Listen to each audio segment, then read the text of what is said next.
Hello and welcome back to my channel. For today's video, I am going to be talking about my spiritual journey, but also teaching you how to begin your spiritual journey or how to wake the witch. It's a little windy where I am and I feel very self-conscious. I'm in like a cornfield. I didn't realize till I saw the little bits of corn. Wait.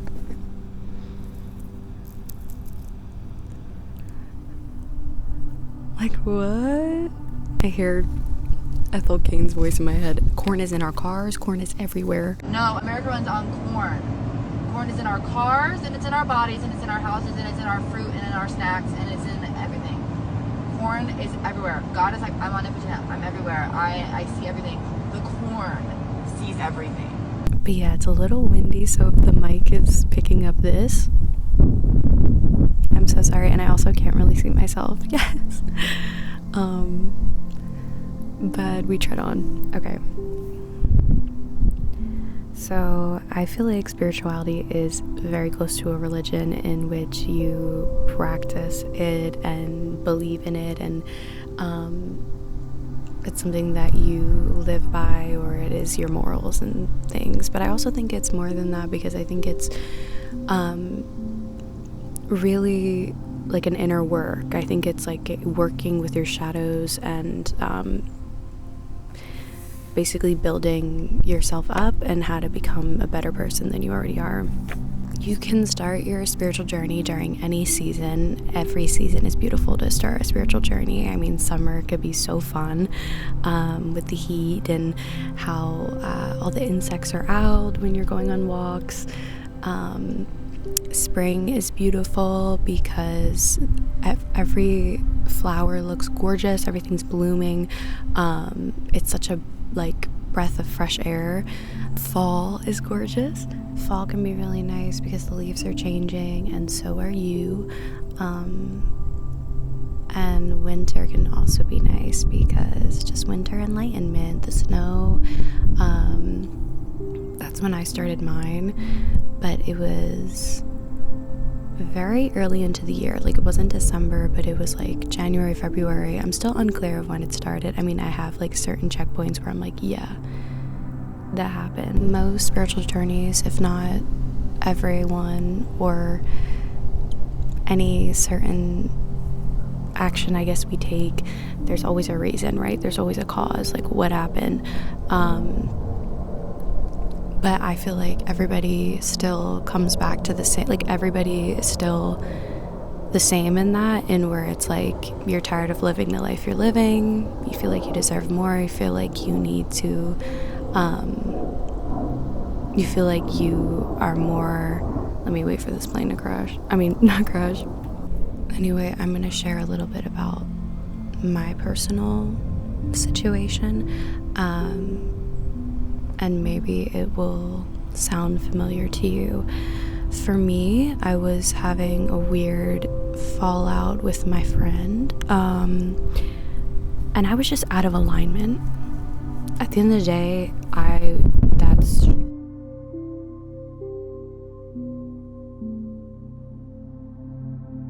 solely like what it was. I was just like out of alignment. I was really depressed.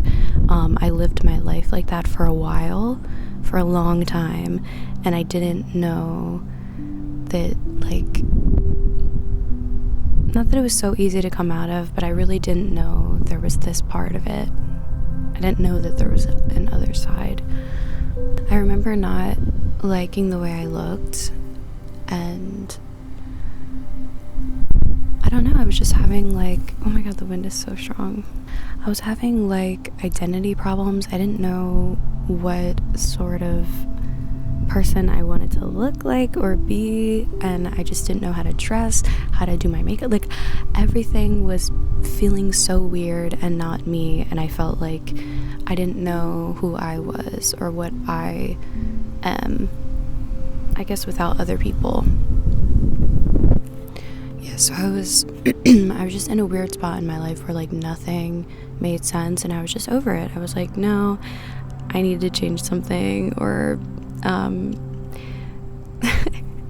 I need to like join like a monk retreat, like a Tibetan retreat, and just like I gotta do something because it's just not working. Yeah, so Waking the Witch, I really got into witchcraft and learned that it was something that seriously aided me throughout this year. I mean, I have become a totally different person than I was years ago, that I was at the beginning of this year, and I feel like I will continue to change. I feel like, I don't know, I don't know if it's a good feeling, but I feel like I'm constantly at the beginning of everything. I feel like there's always something new, and I feel like that quote in Euphoria with Jules, where they're like, oh, I feel like I'm at 100 in my life right now, and like Jules like, I feel like I go to 110. That's how I feel. I just feel like I could keep moving forward. Okay, so for me, what this spiritual journey was all about was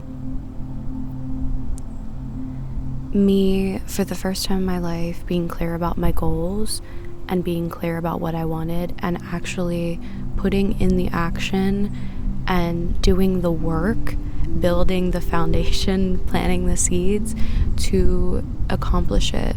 I feel like before that, I thought it was just going to come into my life. I thought it was going to be so easy. It should be easy. Yeah, and I think I also believed that someone would come into my life and fix everything.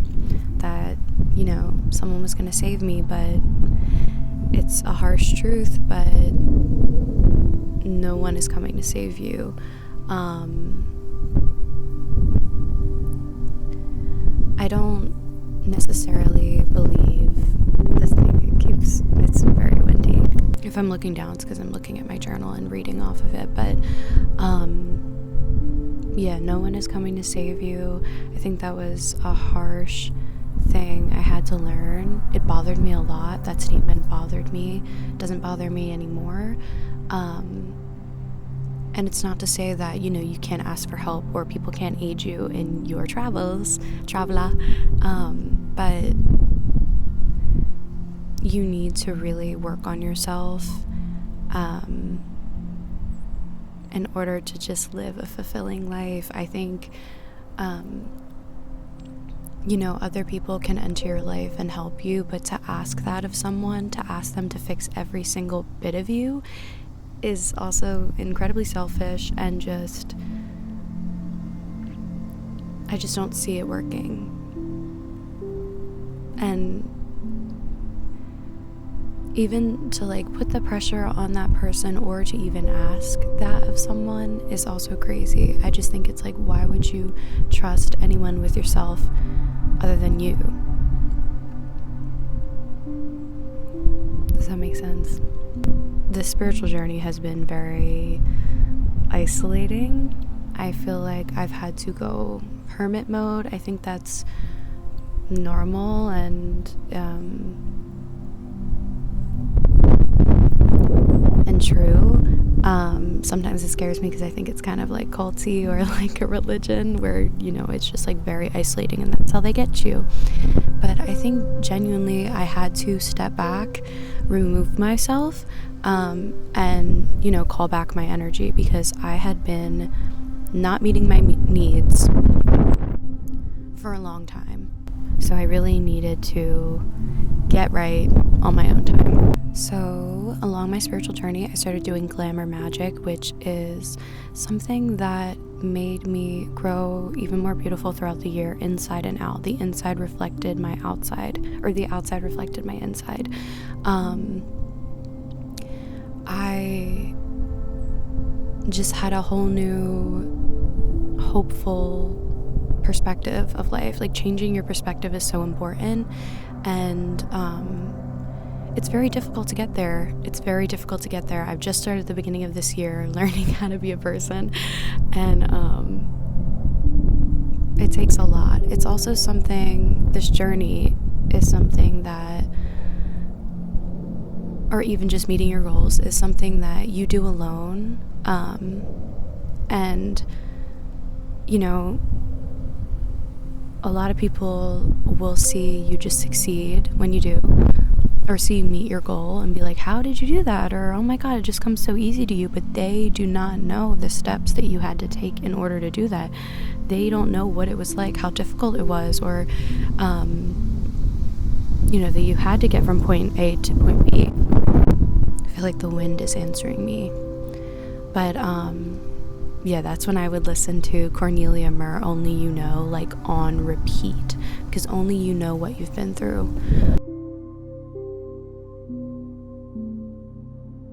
Okay, so upon the spiritual journey, upon getting into witchcraft and working on myself, I started really focusing on new moons and full moons. I would do rituals on the new moon and the full moon.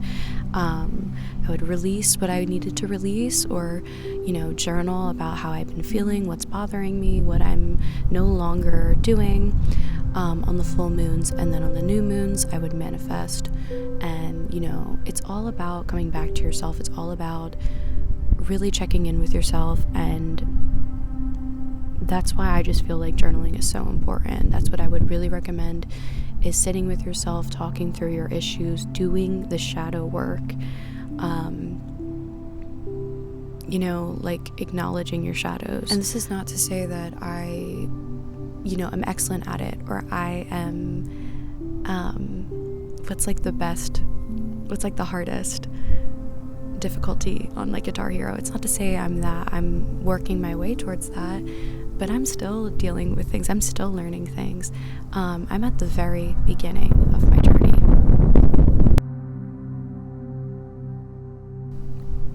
But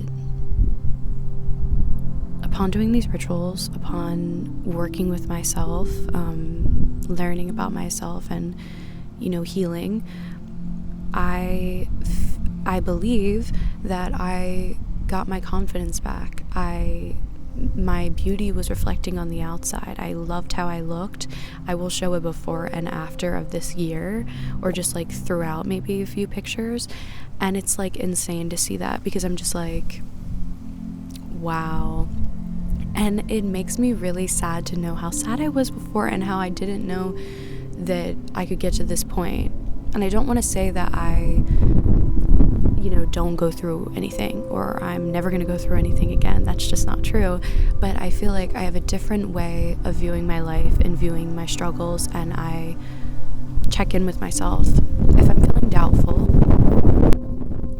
if I'm having really bad thoughts, I know that either my period's coming, because I believe I do have PMDD. I think that's what it's called. The people out there with PMDD, solidarity. Like, oh, that shit is crazy. But yeah, I just, I'm like, okay, well, what's going on? Am I getting my period? Like, what is going on? And then usually I am. Or, something just hurt me for a reason, or something just upset me. Or I'm just a woman. I'm just taught to doubt, whereas other people are not. I know I've come a very long way. I know I've come a very long way from the person I was at the beginning of this year, the person I was last year around this time. I was very sad. I was very broken. My outside reflected my inside, and I almost didn't even notice it. I feel like the work that I've done was all about learning how to trust myself, and that is not to say, I keep going, I'm not like a total truster of myself, or I keep saying oh, I don't have it all figured out. I think I'm better at it, but I'm not the best. I will be the best, or I could be the best, but I'm getting better at it. But I think this whole year has been about trusting in myself, sitting with my emotions. I am someone who tries to conceptualize my emotions. I'm always like, well, why am I feeling this way? Similar to what I said earlier about why am I feeling doubt? Because it's near my period. I always need an excuse to feel my emotions, which I don't necessarily like. It's very difficult for me to just sit in my emotions and feel them. But I think also I was someone extremely depressed who did not leave the house, who sat on that phone all day. I would literally, now if this sounds like you, there's nothing wrong with that. It just was not working for me in the long run, and it was not beneficial for me. But I was just like constantly distracting myself with anything I could to not move forward in my life or to not meet my goals. So I'd just be watching a lot of TV or watching a lot of movies and just moving to the next hyperfixation instead of actually doing the work and building my life. I hardly left the house. I'm getting better at leaving the house now. I try to make plans to get out, and I'm practicing exposure therapy because I get a little anxious being in social spaces. But I realized that I was really in a sad space, and it's also something that like someone can't tell you like what you're supposed to do. I mean, they can, but it's just like I wish I'd known that. Like, I feel like they're like simple things, or they're things that people have been telling you and you just didn't realize. Like, again, like being active, and that doesn't mean like crazy workout. You don't have to do anything crazy. I literally just go on walks and I like everything is solved. It was revealed to me on my walk. Being active, eating right, getting proper sleep, and just taking care of yourself, really getting into, this is something I got into, lowering your cortisol levels. I am someone who deals with anxiety, and I'm also very introverted, so I need my own space to recharge. And I just started doing like rituals or routines where I have that time for myself to relax and calm myself. So if that is something you struggle with, that is something you should implement into your everyday, because it really has assisted me at my age. When I was going through, like, it was like winter, I was really listening to Bjork Vespertine. That is like the seriously like winter album, winter enlightenment album. It's also very sensual and like erotic. It is, listen to it if you have not. It's such a good album. At the end of it, I just feel like starting your spiritual journey or being on it, the cause is because you're having respect for yourself, wanting more for you, realizing that you deserve more is what it's all about. I think I watch certain media or certain art forms and I'm reminded by them every day, or they always pop into my head. And something that I watched like a year ago was Baby Reindeer, and when he was talking about having self-respect and how he had no self-respect, and how if something horrible that happened to him happened to his friend, he cared so much. He would do anything to help them, or he felt so bad for them. He had so much compassion for them. Why wasn't he putting the same amount of attention, love, and care to himself if it happened to him? And I was like, is this play about me? Like, I was like, wait, because I am the same way. How you speak to your friends, how you speak to people you care about, you need to speak to yourself like that. I also believe in everything that you say is a spell. A witch told me that when I went to like this, it was like at the beach, but they had these little shops, and I spoke to her, and she said everything that you say out of your mouth is a spell. And I've always remembered that, and that's why it is incredibly important when you're on your spiritual journey, or in your day-to-day life, to not speak badly about yourself. Do not self-deprecate. because the things you say are the things you believe, and if you keep saying them, you're just putting yourself down and you are living in that. So don't do it. Always speak kindly about yourself. The other day I was, oh my god, I was at work and I was telling my coworker that I was like, oh, you're not bothering me, because she was like being anxious. I was like, you are not bothering me. I am a chronic worrier. I meant to say worrier, but out my mouth came warrior. And I was like, even my brain was like, no. Even my brain was like, but yeah. Anyway, I hope that helped. I hope that gave you some insight into believing in yourself, or believing that you can build a beautiful life for yourself and get better and heal.